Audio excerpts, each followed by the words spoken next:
My name is Miss Doris. My name is Teacher Mazala. I'm Niru. So I'm Miss Jennifer. My name is Miss Alana. Andrea Tippin, that's my whole name. It's Miss Margie. Mr. Randy, I am a BC program head. A deadly disease that has affected many people all over the world. I was diagnosed when I was 12 years old, just almost 13 years old. There was two people in my life who had cancer. My grandmother had breast cancer, and one of my best friends had actually colon cancer. My mother was diagnosed 2 years ago. My uncle, who was diagnosed with cancer. My aunts, many aunts died with breast cancer.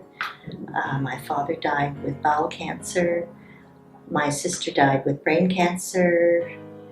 I now have a niece dying with cancer throughout her body.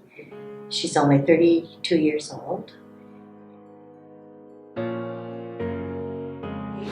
In Canada, I live near the ocean. With my partner, I had a big boat that we would go out on the ocean, and we would swim or have picnics or whatever. And one day I was out and I could feel the sun very strong, like a needle going into my shoulder, and I remembered that, and I went and put on sunscreen at that time, and I noticed a small, I thought it was a pimple or a scratch or a flyby time scratching, and it's not going away, and it's getting bigger, and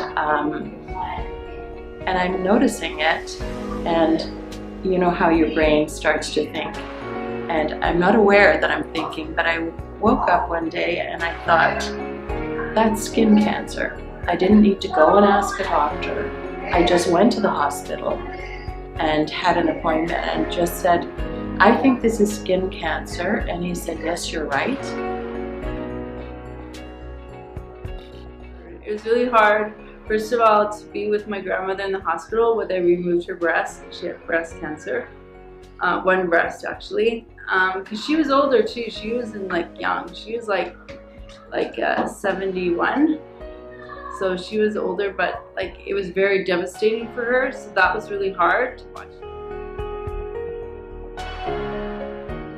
It was quite shocking because my mom just gathered everybody into one room, including my dad and my brother and also my children and everyone. And I guess she just had a doctor's appointment that day, so she just kind of, I think she just wanted to tell the family to prepare them for what was to come. So it was a shock because I wasn't thinking about that at all. Being 12 years old, you know, unless you've had family members who've had cancer before, you really don't know what cancer is at 12 years of age. I thought it was just going to be a kind of an illness, just like the flu or something like that.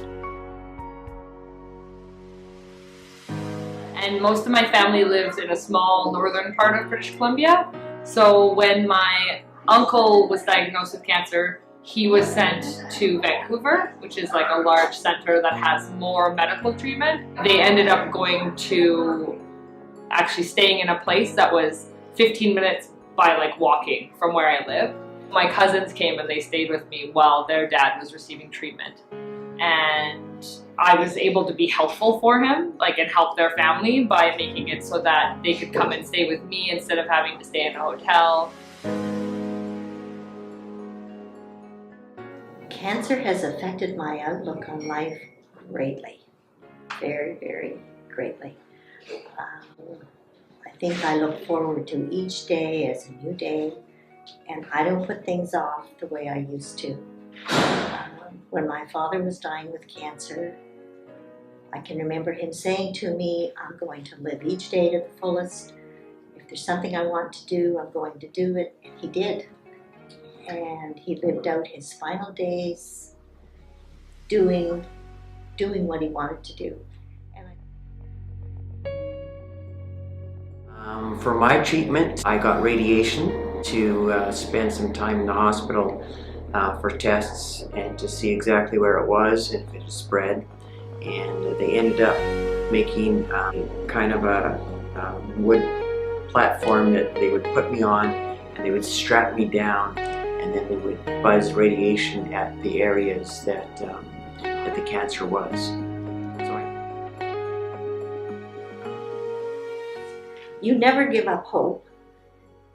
All through it, I guess we were able to have fun because we still had a little bit of hope that there was going to be a cure found, or it really wasn't going to happen. You never gave up hope that they weren't going to be cured. The message today is please go for your regular checkups. You need to be aware of changes in your body.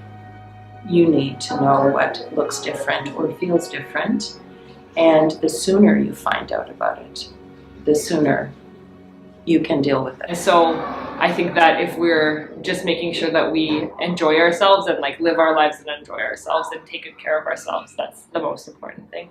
Take good care of yourself. Eat properly.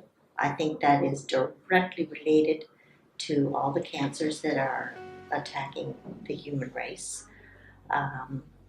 And go to your doctor for regular checkups. Read, educate yourself about your own body, about what can happen, about differences you're seeing in your own health. Address it with a doctor.